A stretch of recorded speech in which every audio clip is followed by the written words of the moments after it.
What's happening, y'all? Welcome inside the Fantasy Stock Exchange. Bush coming at you solo today to break down the Week 11 trade targets, but this time I'm doing a little bit of a twist. So since many of you guys indicated in the poll that I put out the other day that your trade deadline is this week, about half of you guys said that your trade deadline is this week, we're going to be doing a two-part trade targets video this week. Today I'm going to be breaking down 5 running backs that will help you win your championship down the stretch and 5 running backs that you should be selling high to get to those 5 running backs. So tomorrow I will be breaking down a wide receiver version of this video. The basis of this video is that we're going to be looking at strength of schedule for the fantasy football playoffs for the remaining fantasy weeks. And at the end, I'll show you a real example of a trade that I made in my home league and my thought process behind said trade that I made in my home league. So if you guys enjoy this video at any point, leave a like down below, comment any of your thoughts down below as well. Subscribe to the channel if you are new around here. Let's get right into it.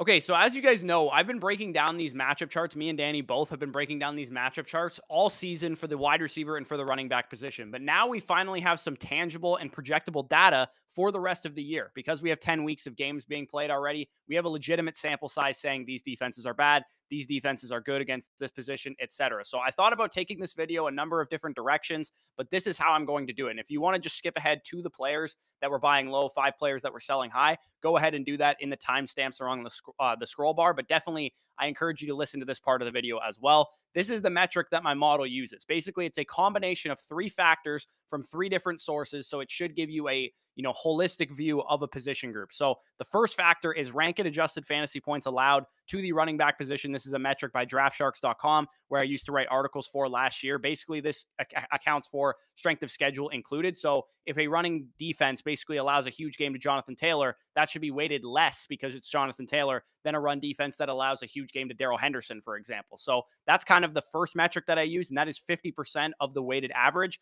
25% of the weighted average is rush defense DVOA, which is a metric by Football Outsiders. And then the other 25% is the run defense grade according to PFF. So all those factors encompass what the run weighted average is in my model. And that's what comprises each individual week. And this is the full scope of the rest of the season. You guys should be able to see all 17 weeks for the rest of, week 11 to week 17. Those weeks that are in the fantasy playoffs are highlighted in green. You guys can see week 15, 16, and 17 highlighted in green, and then in blue for the regular season. This is typically most people's fantasy playoffs weeks.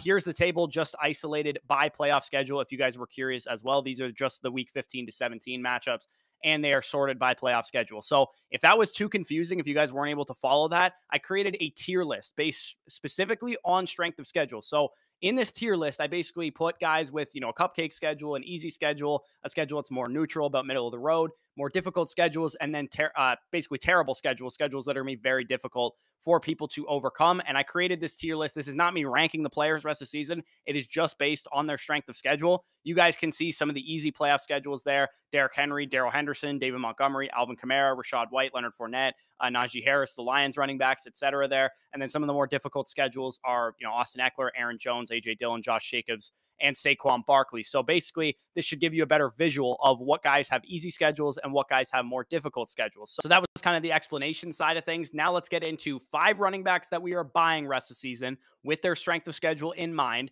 It's not the whole reason that we're buying these players. There's other factors that I'm going to talk about as well. Because, for example, Darrell Henderson has the second easiest schedule rest of the season, but he stinks and the Rams stink. So I'm not necessarily buying Darrell Henderson just because his schedule is good. We're also buying these players for other reasons, and we're selling the hard players for other reasons as well. So we want to take into account, their workload, their efficiency, trends that we've seen in recent weeks, all that good stuff. So I'm going to go in descending order from 5 to 1. The first player that we're going to talk about, more of a soft buy, is Alvin Kamara. And his schedule is very interesting to me because it's not good at all for the next few weeks. You got the Los Angeles Rams, the San Francisco 49ers, Tampa Bay Buccaneers the next 3 games, 3 of probably the most difficult run defenses in the NFL. And then he has a week 14 bye. But for those of you guys that are 10-0, you're 9-1, you're 8-2, I think Alvin Kamara is a great buy because in the fantasy playoffs, he has Atlanta, he has Cleveland, and he has Philadelphia, who is exploitable to the run. So even though he's got difficult matchups for the next 3 games plus a bye week, I think Alvin Kamara, you're really stashing him for the playoffs with this bye.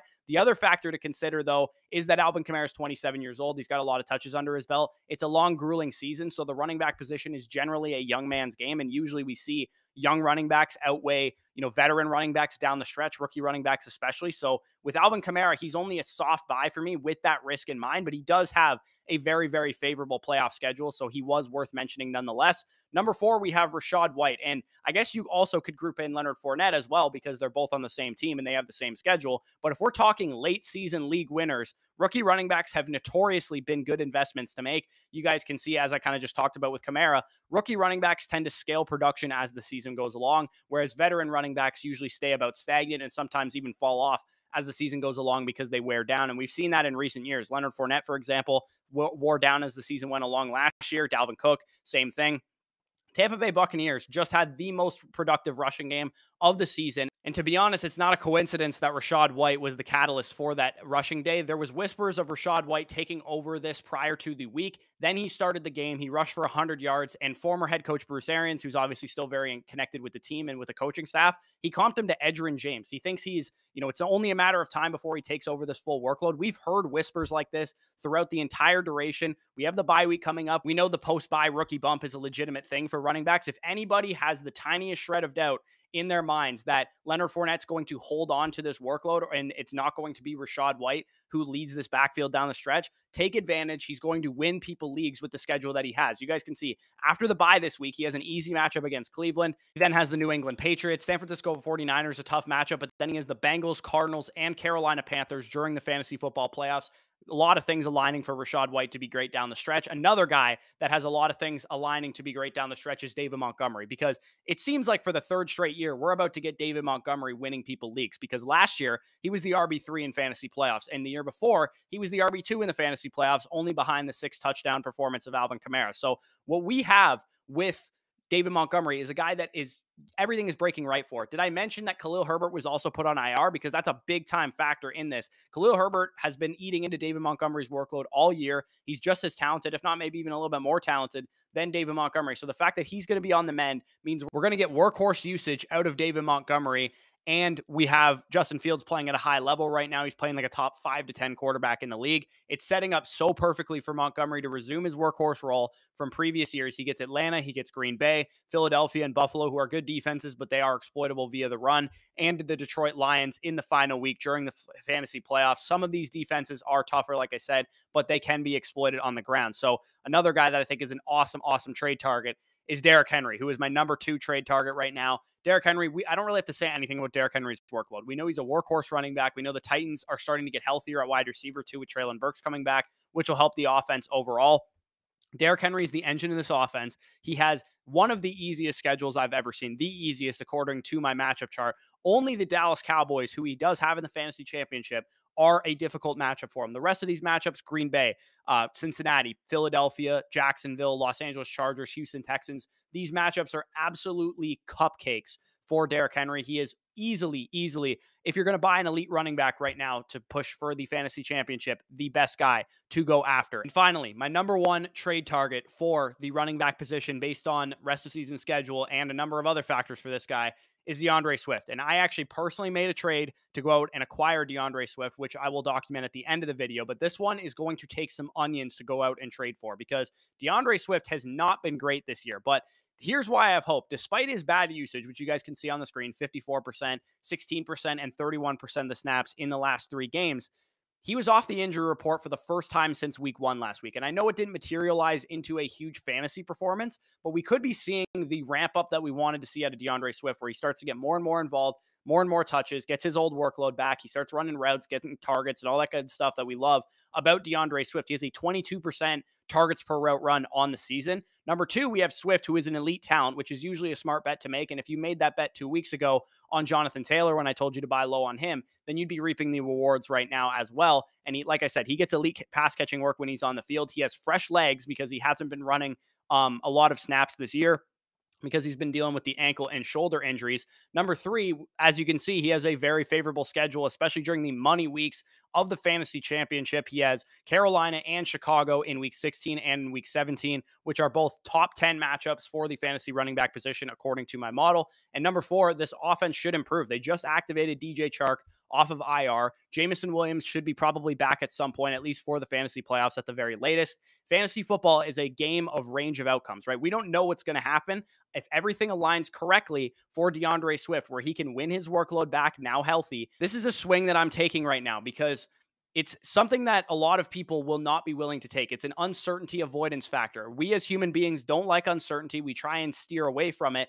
And your small nutted league mates will not have the cojones to make this trade go through. If I am going down in fantasy football, and especially if you guys are like 4th through 8th place in your league, you're not the best team in your league, but you're like on the cusp of the playoffs, I'm going down swinging, which is where I'm at in my home league. And I made a trade for DeAndre Swift that I'll document at the end of the video. DeAndre Swift is the type of guy that if he hits, if he's healthy, can average 25, 30 points per game during the fantasy playoffs. And if he misses, maybe you weren't going to win the league anyway, like the position that I'm in my home league. So let's get into the 5 guys that we're selling, and then I'll talk about my trade at the end. Number 5, we have Joe Mixon. And Joe Mixon is kind of like the sell version of Alvin Kamara. Mixon is a fine hold, so he's more so a soft sell for me. He recently had a 5-touchdown game, though, which is still fresh in people's minds. He has that sheen on him of that big performance. His schedule needs more added context as well. As you guys can see, he plays Pittsburgh, Tennessee, Kansas City, Cleveland, Tampa Bay, New England, and Buffalo the rest of the season. Now, Pittsburgh has TJ Watt back, so their defense got a lot better. Tennessee is elite against the run. Kansas City and Cleveland are definitely exploitable on the ground, so that's fine weeks 13 and 14. But Tampa Bay has Akeem Hicks back on their defensive line, and as a Tampa Bay Buccaneers fan, I can tell you that made a huge difference, him coming back, because in the 3 games that he's played this year, we haven't seen any running back go for more than 70 yards, and their team rushing has been under 70 yards in general. And we saw them shut down Kenneth Walker this past week. The Patriots are tough against the run as well. The Bills are just a good defense in general. So even though they're easier against the run, Mixon hasn't been efficient overall. So I don't expect him to be very good from that perspective. Pretty much he's just going to go as the touchdowns go. If the Bengals are scoring points, if the Bengals are moving the ball on offense, it's going to give Mixon touchdown opportunities. So he's definitely a fine hold from that perspective. But if I can swap him for Derrick Henry using a small piece to tier up, or if I can swap him 1-for-1 for Alvin Kamara, or maybe I can get DeAndre Swift or David Montgomery plus a piece on top of it, I'm definitely willing to do that. Number 4, we have D'Onta Foreman, and I think it's kind of a perfect storm of bad events for why D'Onta Foreman is probably not going to be great the rest of the season and why I'm selling high on him. For starters, Chuba Hubbard played his first game back from the injury on Thursday night. It was a short week, so I didn't expect him to be worked into the fold as much as he was going to be going forward, and I think Chuba Hubbard will be a bigger part of this offense. So that's number 1. He's probably not going to get quite the same level of workload as we've seen in recent weeks. Number 2, PJ Walker was playing at a high level, to be honest, relative to the quarterback play that we've seen in Carolina thus far this season. He's out for the next few games with a high ankle sprain, and Baker Mayfield or Sam Darnold, whoever ends up playing, is just not good, and they're probably going to suffer on offense as a result. Number 3, this schedule they've played the past couple of weeks, the Falcons twice, the Buccaneers when they were decimated with a bunch of injuries, Winfield was out for that game, a bunch of guys were out for that game, were, easier matchups, and they don't have easy matchups down the stretch. Plus, we also have D'Onta Foreman still having his bye week in week 13. So overall, I'm just not a huge fan of holding D'Onta Foreman the rest of the season. He plays the Tampa Bay Buccaneers in the fantasy championship outside of really Detroit in week 16, which is obviously going to be a good spot for him. He doesn't have a ton of great matchups there. So use D'Onta Foreman to go after a guy like David Montgomery. Use D'Onta Foreman to go after a guy like Rachaad White, who I talked about in the previous section, and even be willing to add in a small piece to get that done. So the third guy that we're going to talk about as a sell high is Josh Jacobs. And the simple reason is that the Raiders are a complete tire fire right now, and their schedule is brutal. They play the Rams, Patriots, Steelers, 49ers in weeks 14 through 17. So he's got probably the single worst playoff matchup schedule that there is, plus Denver this coming week. So Josh Jacobs, not a guy that I think is going to be somebody that you're very high on rest of the season. If you can, sell Josh Jacobs for Alvin Kamara. If you're ahead in your league right now and you can afford to wait till the fantasy playoffs, sell him for DeAndre Swift plus, sell him for, David Montgomery plus, see what it would cost you to get up from Josh Jacobs to Derrick Henry, because he is coming off of a pretty solid week as well. Number 2 on this list is Austin Ekeler, and it works the same for Austin Ekeler. He's always going to be awesome in the passing game because of how much work he actually gets. But once these wide receivers get back to the team, Keenan Allen and Mike Williams, who are expected to practice this week, he'll probably lose some of that work in the passing game. He has 46 targets in the last 4 games because Mike Williams and Keenan Allen have been out of the lineup. And I'm not saying sell Austin Ekeler just because his schedule is bad, because he's not really the type of archetype that affects very much. But what I am saying is if you can transition Austin Ekeler to a similar tiered running back, then I would be looking to do something like that. If you can swap him 1-for-1 for Christian McCaffrey, because Christian McCaffrey just had Elijah Mitchell eat into his workload and there's some uncertainty there. If you can swap him for Saquon Barkley, if you can swap him for Derrick Henry especially, then go ahead and do that. And my number one sell high running back of this section here is Aaron Jones. And I've basically been fading him this entire year, and it's going to all culminate in his playoff schedule. He has Tennessee, the Rams, Miami, Minnesota. All these teams are pass funnel defenses, not very good matchups for fantasy running backs. The Eagles, who are just a good defense in general. Plus, he still hasn't had his bye week yet. So Aaron Jones, I think this is the perfect opportunity to sell high on him right now. He just had a big performance, just had a lot of carries, a lot of work. And Aaron Jones is still working through an ankle issue. He's still a 27-year-old running back. He still has a lot of touches under his belt. And you can fashion trades right now like Aaron Jones for Alvin Kamara 1-for-1, like Aaron Jones plus a wide receiver 3 to get up to Derrick Henry or Christian McCaffrey, like Aaron Jones for DeAndre Swift and a wide receiver 3 probably on top of DeAndre Swift, or Aaron Jones for David Montgomery plus maybe even like a Garrett Wilson type wide receiver. You can do a lot of things using Aaron Jones because he's had a number of great weeks. So I teased it at the beginning of the video. This is the trade that I made as basically a Hail Mary attempt to try and make a league winning trade in my home league. So the context, I'm 4-6. I just lost a tough matchup. I've had a lot of injuries this year, Breece Hall and a number of other guys. So I'm in 7th place right now. There's a couple very good teams in this league. There's a team that's 10-0 right now, a team that's 8-2. There's a lot of good teams in this league, and I need to take a big swing in order to win this thing. I don't think I'm going to win it with my current roster, at least before this trade. So that's why I went after DeAndre Swift, because like I said, he and Deebo Samuel, who was also in this trade, and Garrett Wilson, these guys represent the type of swing that I'm looking to make when I'm in a position where I need to make a push in order to win a league. Christian Kirk, Chris Godwin, and Alvin Kamara have been good pieces for me. They've produced for fantasy, but this trade was a Hail Mary attempt to try and go on a late season run. And all three of the guys that I trade for, I would consider buy low candidates, while Christian Kirk and Chris Godwin just had big weeks, scored touchdowns and all that good stuff. And the other tough thing about these guys that I traded away, and had I kept them, would have made it tough to me to make the playoffs to begin with, is that Christian Kirk and Chris Godwin are on bye this week, while the guys that I traded for have all had their bye weeks. Deebo Samuel, DeAndre Swift, and Garrett Wilson have all had their bye weeks, and Alvin Kamara has a bye week in week 14. So that helps me from that perspective as well. Could this trade blow up in my face? Absolutely, but it also could very much work out if Swift is the type of dude I think he can be down the stretch, if Deebo Samuel kind of regresses positively a little bit, gets more efficient, and Garrett Wilson continues to ascend down the stretch of the season. So let me know what you think of my trade down in the comments. While you're down there, I encourage you to leave a like, subscribe to the channel if you are new around here, and also make sure to check out our Patreon if you guys are interested in that. If you want access to these strength of schedule charts, I will post them both on Patreon. So if you want access to those, make sure to subscribe over there. But with that being said, peace out, and we'll talk to you soon. Why you need the money?